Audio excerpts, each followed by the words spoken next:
আসসালামু আলাইকুম। আহমদ ইবনে হাম্বল বলে, যুবক, আমার যাওয়ার জায়গা নেই, সফরে বেরিয়েছি, খুব শীতে কষ্ট পাচ্ছি, রাতে যদি তোমার এই চুলা থেকে একটু আগুন পোহাই কোনো সমস্যা?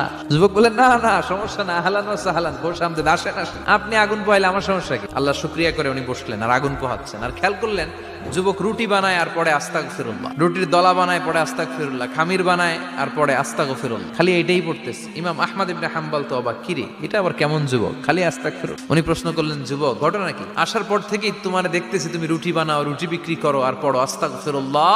যুবক বলে, আস্তাগফিরুল্লাহ আমার সবচেয়ে বেশি পছন্দের আমল, আমি সব সময় আঠার মতে ইস্তেগফারের সাথে লেগে থাকি আর সব সময় পড়তে থাকি আস্তাগফিরুল্লাহ, আর এর বদৌলতে আল্লাহ আমারে মুস্তাজাবুদ দাওয়া বানিয়ে দিয়েছে। আহমদ ইবনে হাম্বল তো অবাক, তুমি মুস্তাজাবুদ দাওয়া, রুটিওয়ালা?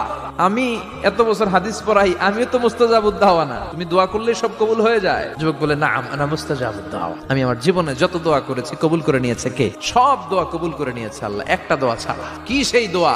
যুবক এবার বলতে শুরু করলো, আমার জীবনে যে দোয়াটা আল্লাহ কবুল করে নাই সেটা হচ্ছে আমি আল্লাহর কাছে অনেক চেয়েছি, অনেক দোয়া করেছি যে আল্লাহ, শুনেছি এই জামানার সবচেয়ে বড় মুহাদ্দিস, তার নাম নাকি ইমাম আহমদ ইবনে হাম্বল, আল্লাহ তোমার কাছে আমার চাওয়া আমি যেন এই ইমাম আহমদ ইবনে হাম্বলরে দেখে মরতে পারি।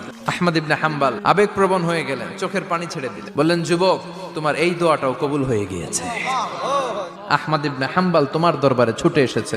যুবক চোখের পানি ছেড়ে দেয়, যুবক চিৎকার মেরে ইমাম আহমদ ইবনে হাম্বলকে জড়িয়ে ধরে, হাতে হাত রেখে মুসাফা করে, কপালের মধ্যে চুমু খায় আর আল্লাহর শুকরিয়া করে বলে, ও ইমাম, আসলে এই দোয়াটাও আল্লাহ আজকে কবুল করে নিল।